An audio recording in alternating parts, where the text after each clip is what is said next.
Hello, beautiful English learners, and welcome back to the Speak Ease channel. I'm Anna.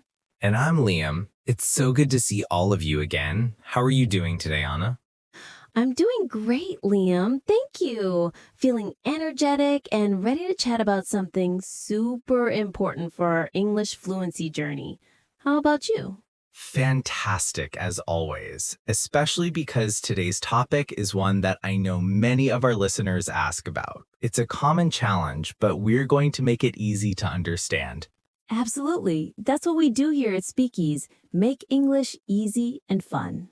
And before we dive in, if you love learning English with us, if you find our tips helpful, please do us a big favor.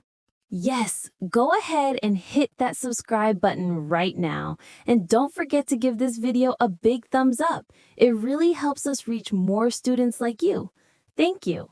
Our support means the world to us. Okay, Liam, let's get straight to it. Today's topic is something many English learners dream of.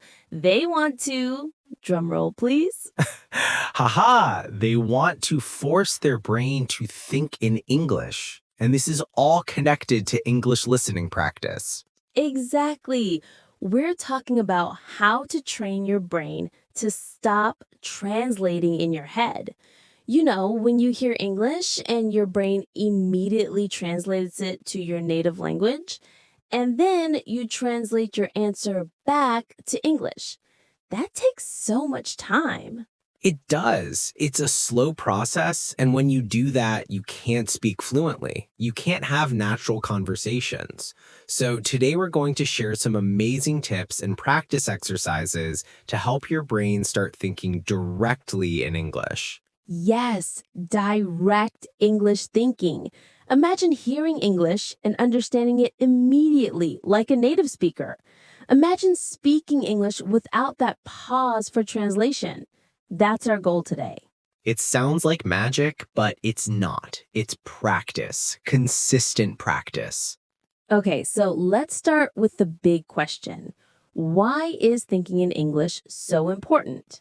Well, Anna, when you think in English, you become faster. You connect ideas directly in English, you improve your fluency and confidence, and you understand native speakers much better because you're not processing two languages at once. It's like clearing a traffic jam in your brain. Less traffic, faster understanding, faster speaking. So, how do we start? What's the first step for our learners? The very first step is immersion, but not just any immersion. We need active immersion, especially with listening. This means making English a bigger part of your daily life. Active immersion. I like that. What does it look like in practice? It means listening to English even when you're doing other things. For example, when you're cleaning your house, or walking, or commuting. Put on an English podcast, an English audiobook, or even English music. Even if you don't understand every single word? Especially then. At the beginning, it's not about understanding every word. It's about getting your brain used to the sounds, the rhythm, and the speed of English. It's like a baby learning to speak. They listen for a long time before they say their first words. Your brain needs to hear a lot of English. That's a great point. So it's about creating an English environment for your ears. Your brain starts to recognize patterns. Exactly. Think of it as background music for your brain, but it's English. Over time, your brain starts picking up words, then phrases, then sentences, even without you consciously trying. This trains your brain to expect English. Okay, so step one, immerse your ears in English. Listen constantly. Now, step 2 builds on this. Focus listening and shadowing. Oh, I love shadowing. It's such an effective technique. Can you explain it for our new learners? Of course, focused listening means you choose something short, maybe a short news clip, a scene from a movie, or a short part of a podcast. Listen to it carefully, trying to understand as much as you can. So, not just background noise anymore, but really paying attention. Yes. And then the shadowing part. You listen again and you try to speak at the same time as the speaker. You copy their pronunciation, their intonation, their rhythm. You try to be like their echo. Wow, that sounds a bit difficult for beginners. It is at first, but it's incredibly powerful. It forces your mouth and your brain to work together in English. You're not just hearing English, you're producing English immediately after hearing it. This cuts out the translation step. So you hear, how are you? And your mouth immediately tries to say, how are you? Without thinking, okay, how is como in my language? And then translate it to English. Precisely. You're creating a direct response pathway. Let's do a quick role play to show this.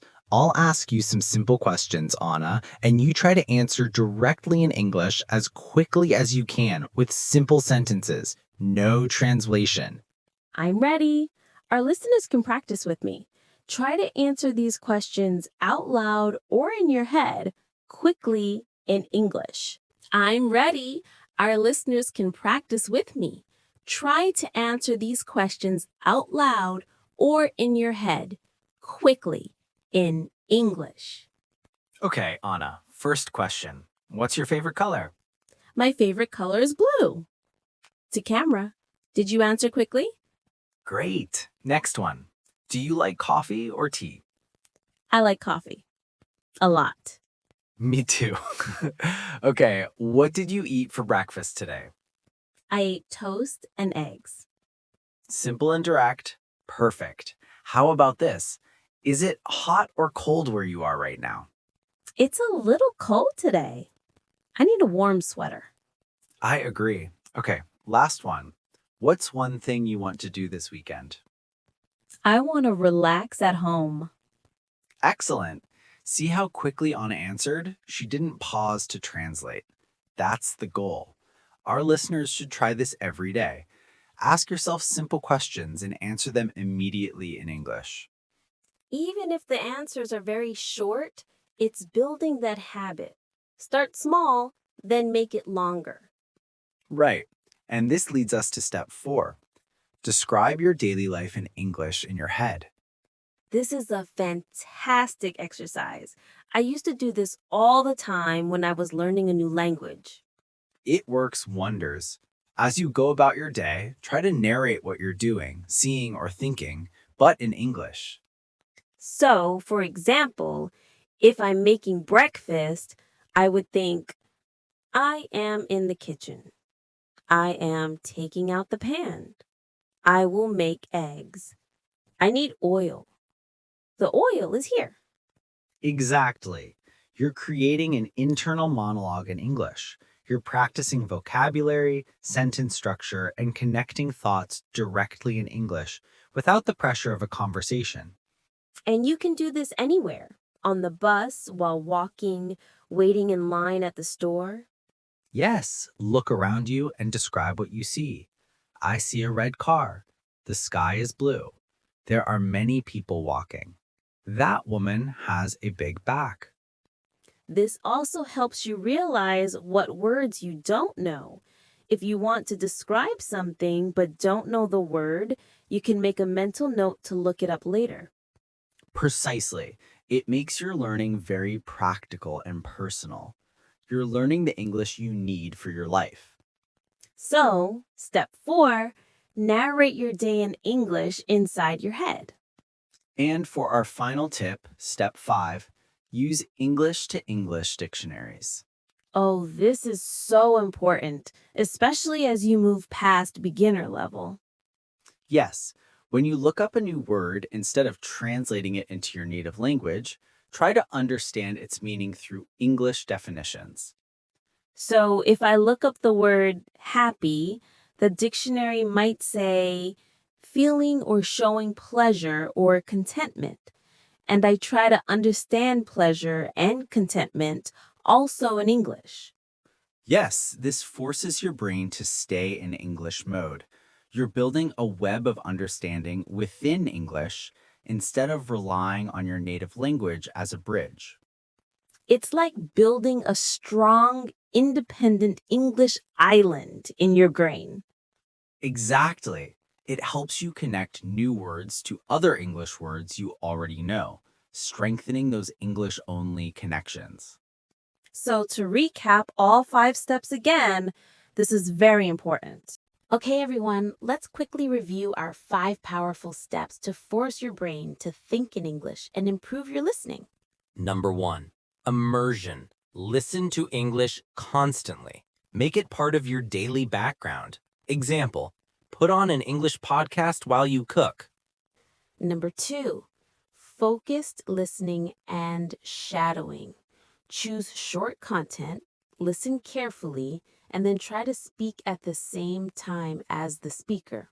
Example, watch a short clip, then try to repeat the sentences as you hear them. Number 3, answer in English, even if it's simple. When you hear English, try to respond immediately in English, in your head or out loud. Example, if someone says good morning, think or say good morning back. Don't translate first. Number 4, describe your daily life in English in your head. Narrate what you're doing, seeing, and thinking throughout your day internally in English. Example, as you walk to work, think, I am walking. I see trees. The sun is shining. Number 5, use English to English dictionaries. When you learn new words, try to understand their meaning from English definitions, not just translations. For example, if you look up delicious, read its English definition instead of translating it to your native language. These steps, when practiced regularly, will slowly but surely change how your brain processes English. You will start thinking directly in English. It takes time and effort, but it's one of the most rewarding parts of learning English. You'll feel a big difference in your fluency. And remember, consistency is key. Do a little bit every day.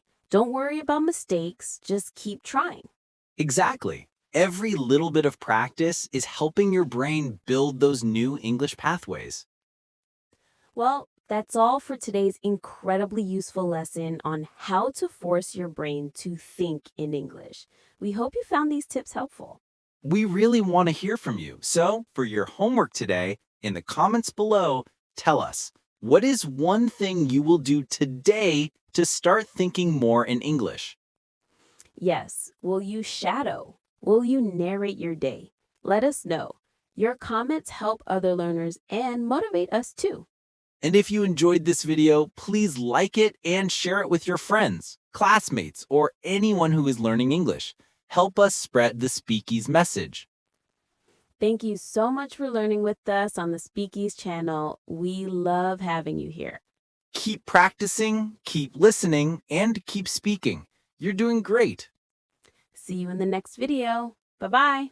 Bye for now.